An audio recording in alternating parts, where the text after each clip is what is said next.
Alright, this is part 2 on the against preterism. I guess it's going to turn to be a series. I don't want to have a big long video, but probably going to have 3 20-minute videos total, hopefully no more than 3. But anyway, the first video obviously was my response to William Bowell's assertion. The second was the beginning. I'm not even worrying about William Bowell, he's not important. The second video is introducing our position against preterism as Christians, because we know we're looking for the Messiah. We're watching the signs, we're looking at the key signs, we're looking at the birth pains, the restoration of Israel, etc., etc. So I did the first one dealing with primarily the creation story, how their position conflicts with the creation story, how it puts the end of all things at the 4th day instead of the 6th day, as we have been saying. And now I'm going to deal with the end time prophecies. This one's probably going to take a little while, because there actually are a lot of end time prophecies, not just what you read in Matthew 24. Okay, Jesus did give end time prophecies, so did Zephaniah, so did Isaiah, so did Daniel, so did John, so did Peter, so did Paul. There's a lot of different end time prophecies. Okay, so what I've done, because I've been a prophecy buff since 1991, what I've done is I've categorized the end time prophecies the same way people have categorized the law, into moral, dietary, ceremonial. I've categorized the prophecies as I see them, because there were some that relate specifically to Israel, there were some that relate specifically to the church, there were some that relate specifically to the world, and then there are some that deal specifically with nature. So there are 4 categories: Israel, the church, the world, and nature. I'm going to go through each of them. Hopefully I won't run out of time. First, Israel. And by the way, the end time prophecies are meant to all happen within the same time frame. They're not meant to be happening like, 100 years before, and then 100 years later, and then another generation. No, they're supposed to be all within the same time frame. And this presentation is to show that all these end time prophecies have been happening within the last 100 years. And I think this is one of the reasons why William Bowell got so upset. Even though I wasn't challenging his position, I was just dealing with my beliefs, our beliefs, and he's just gone crazy. But that's his business. Dealing with Israel first, the key sign is Israel has to be regathered. Why is that a key sign? It's a key sign because nothing else concerning Israel will happen until the Jews have first been regathered. Right? So that is a key sign, and that's been happening within the last 100 years especially. Israel has to be born in a day. That happened in May 10th, 1948. That is a fact. When America got its independence, it didn't happen in 24 hours. When Jamaica and Trinidad and Tobago, when they got their independence, it didn't just happen in 24 hours. There are plenty of countries, they have to vote on this stuff first. There's legislation, there's trade agreements, there's establishing a new flag, there's all of this stuff. But with Israel, when the British mandate expired, the Jews were in the streets celebrating before official word even came out. And then official word came out within a 24-hour period, and then America gave its official sanction on it all within 24 hours. This doesn't happen. This is prophecy, and this is why the scriptures say, who has heard such a thing? When has this ever happened? Can a nation be born in a day? That's what the prophecy is saying. It's like, this is amazing. This is miraculous stuff. This doesn't happen. No other nation was born in a day. That happened with the Jews. May 10th, 1948. The preterist position cannot refute that. You can't show Israel being born in a day back in the 1st century. That never happened. They were being scattered by Rome. Rome was dominating. Another end time prophecy concerning Israel is that they'll have to reestablish Hebrew. That's Zephaniah 3:9. Obviously, Hebrew was not a lost language in the 1st century. So how could this have happened in the 1st century? But because the Jews were scattered, Hebrew was almost a lost language. If it wasn't for the Masoretics, it probably would have been.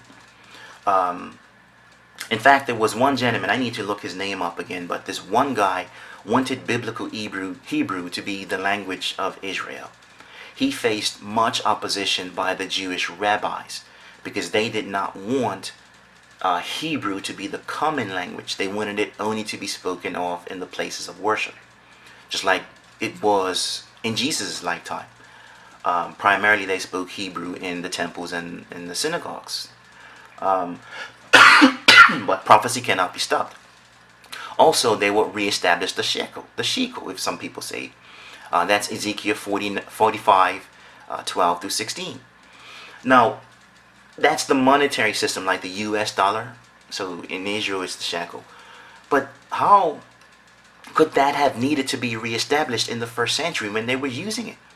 The preterist position is laughable. It's laughable because the shekel was already in use. Israel was scattered. Obviously, their coinage system didn't exist.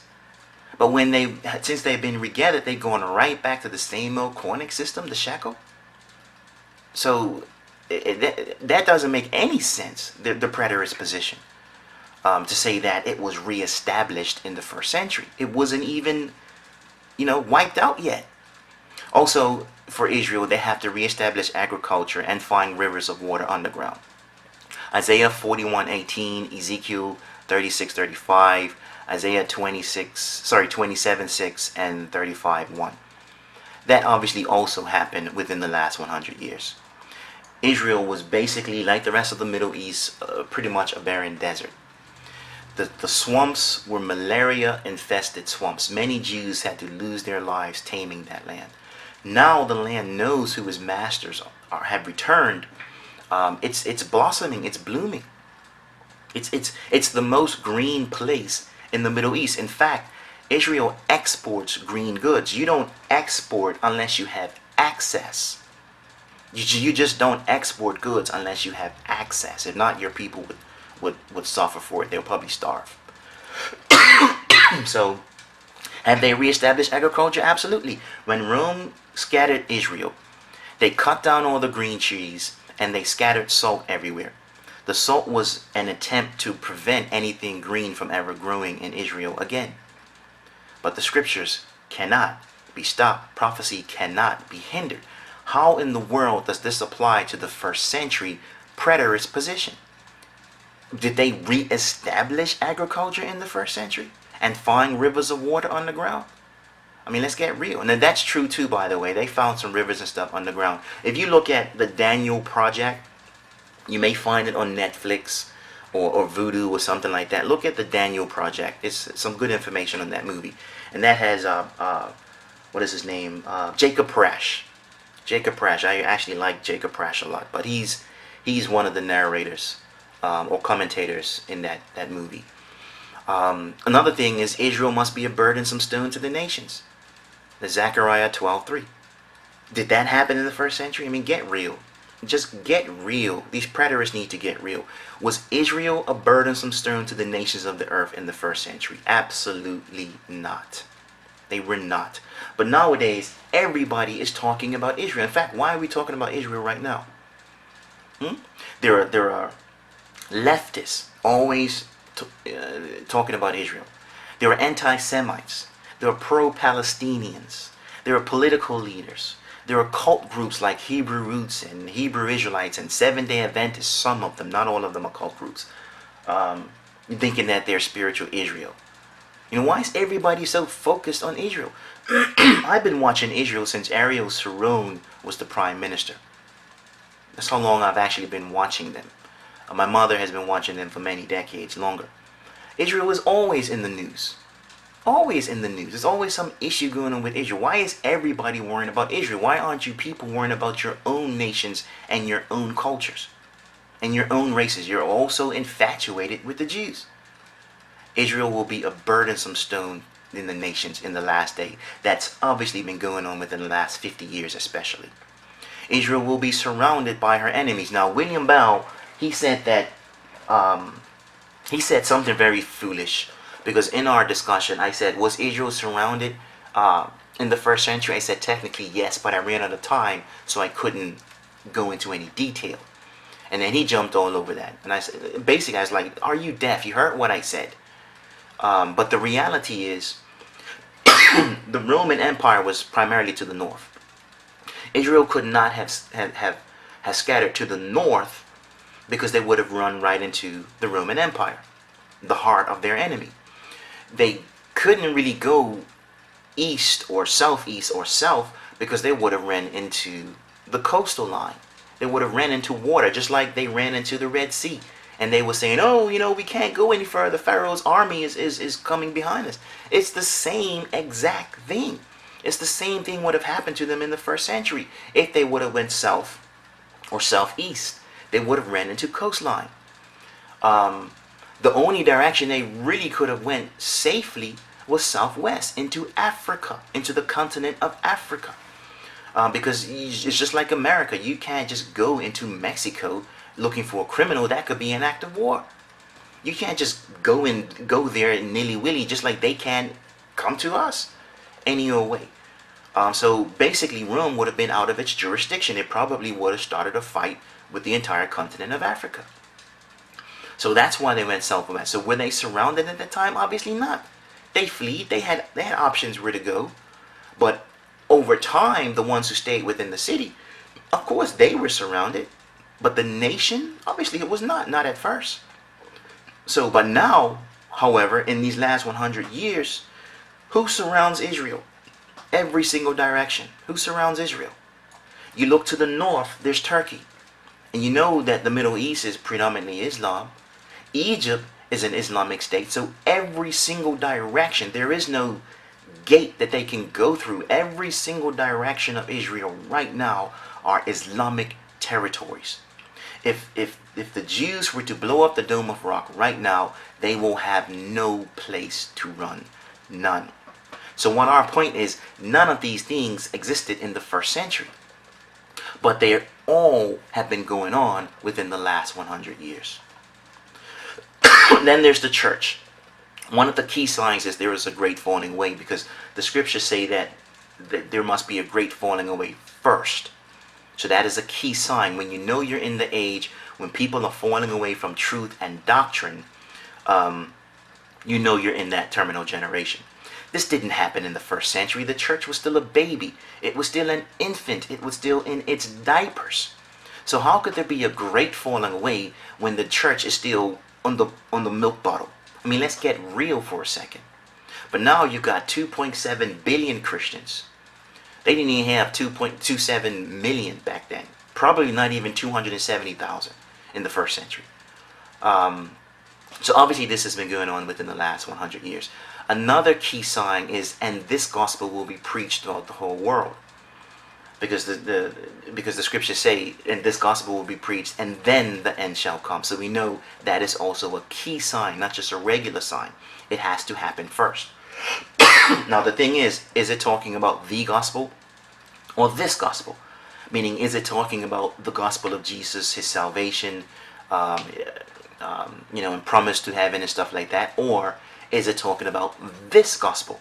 Since the preterists love to play around with words like this and they and us and we, well, Jesus is answering a question about his return, his second the rapture and the second coming.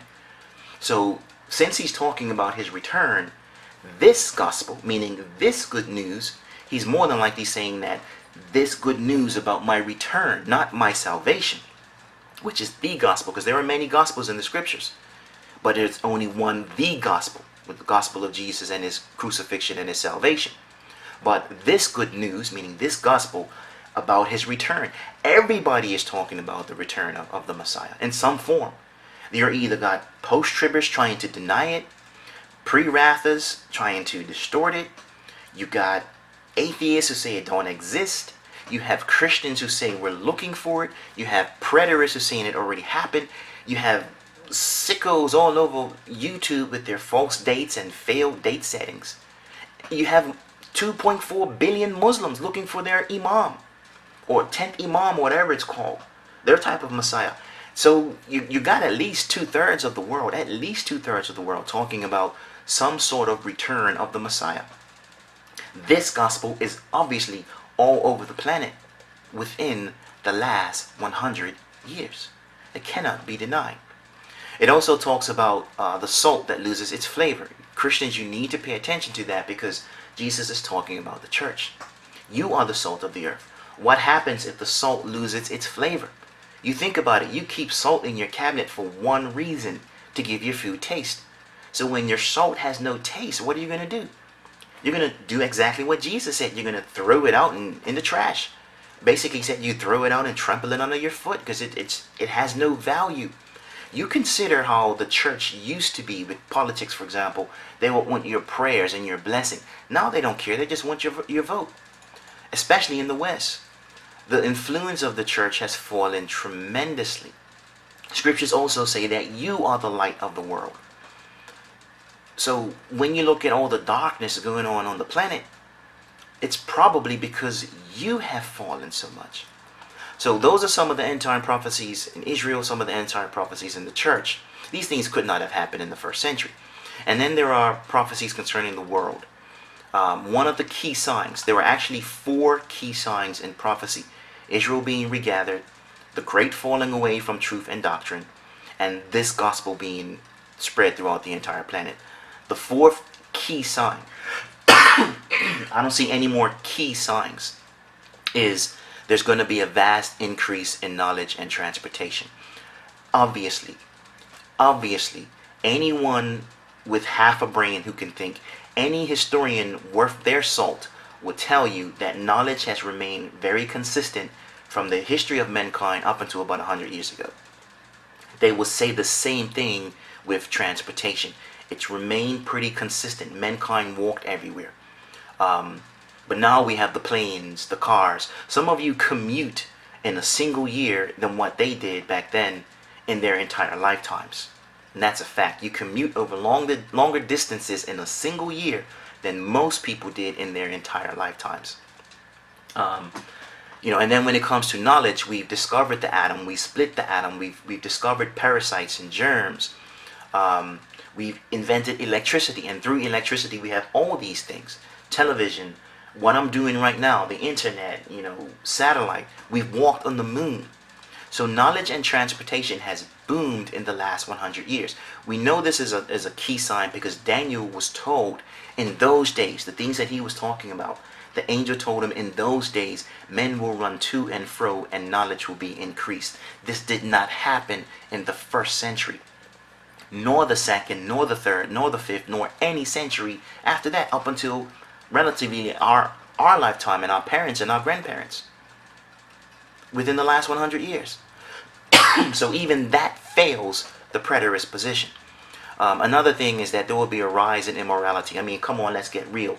Anyone above the age of 35, if you can remember our cassette tapes, our records, they didn't have parental advisory stickers on them. And my father, when he was a boy, he told me just for people to kiss. And back then, they didn't kiss with tongues and stuff like that. They just packed lips. Just to kiss on television was considered smart. But now look at us. We have naked reality TV shows and nobody thinks anything of it. Pretty soon, they're not even going to be blurring that stuff out.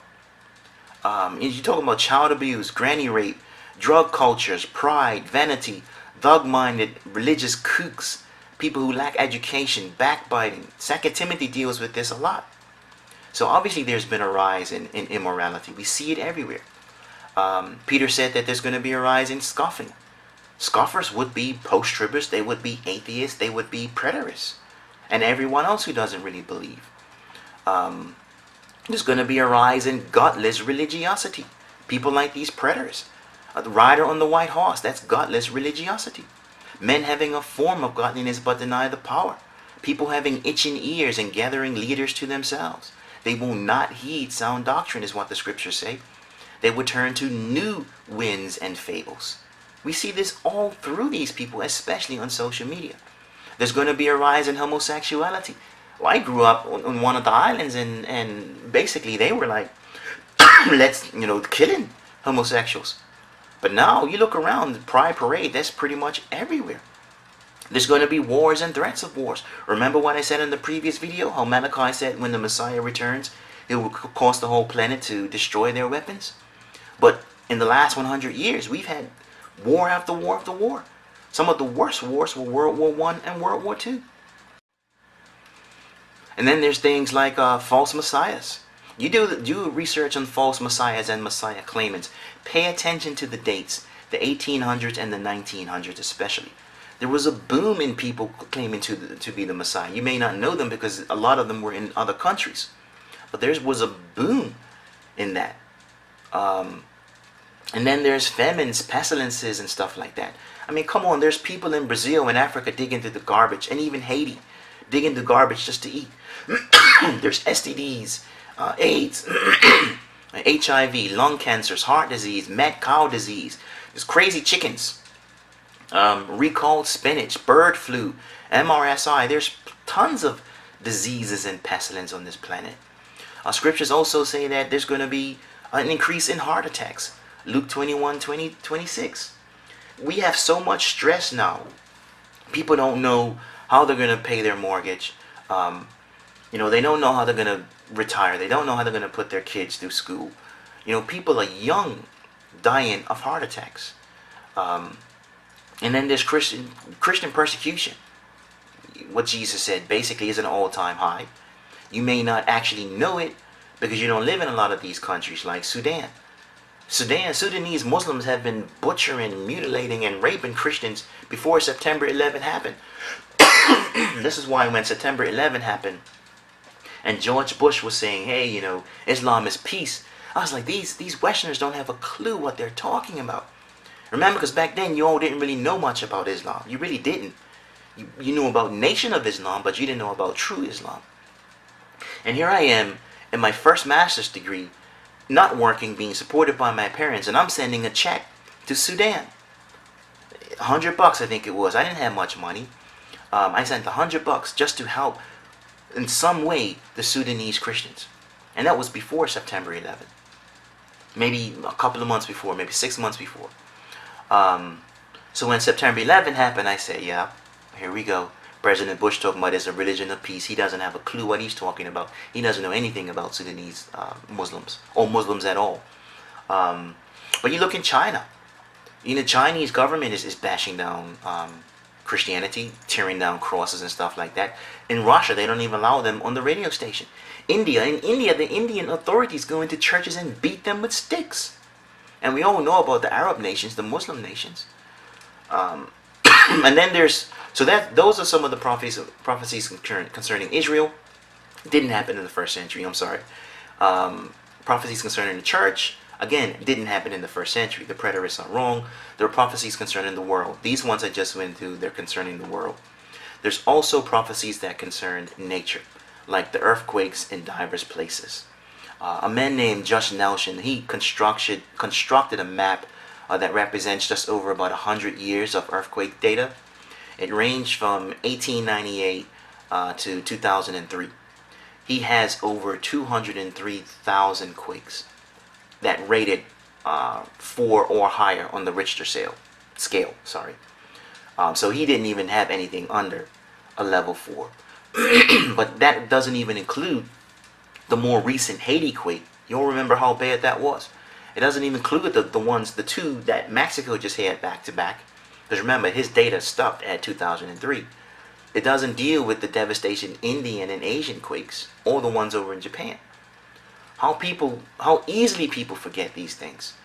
So earthquakes in diverse places, that's concerning nature. Signs in the sky is another sign Jesus gave us. I've seen so many YouTube videos of just general people posting stuff about strange cloud formations or strange sounds in the sky or strange lights in the sky. There was hail in the summer. In fact, the news media, if you all have been paying attention in the last 3 years especially, you listen to the news and you see them, they're laughing and they're joking, they're saying things like, hey, we've never seen this before, or they're saying it's a record breaking. Like New York, didn't New York just have a record breaking winter maybe 2 years ago? That caused a lot of damage. You got India, for example. It's so hot over in India, the tarmac was melting. The streets were literally melting. It's crazy stuff going on with this planet. So there's explosions in the sun. So what Jesus is saying is there's going to be signs in the sky. He's also saying there's going to be the roaring of the seas. When you think about the Alaska tsunami of 1958, or the more recent tsunami, the Japanese tsunami of 2011, the Samoa tsunami of 2009, the Indian Ocean tsunami, you guys remember that in 2004? Or the one that killed it was over 250,000 people who died over 14 countries. You can see these videos even on YouTube. I actually sat and I watched the series. Live footage of people who were actually filming it. You can see people just being wiped away. Old people, young people, curious people at the beach who was wondering why the water was going out, but by the time the tsunami came, it was too late. They couldn't get away. Swept away. Over 250,000 people dead. Another thing concerning nature, I don't know if this is an end time prophecy. I have to look at it again, but some people seem to think it is, so I included it. Which would be bees disappearing. That is a problem.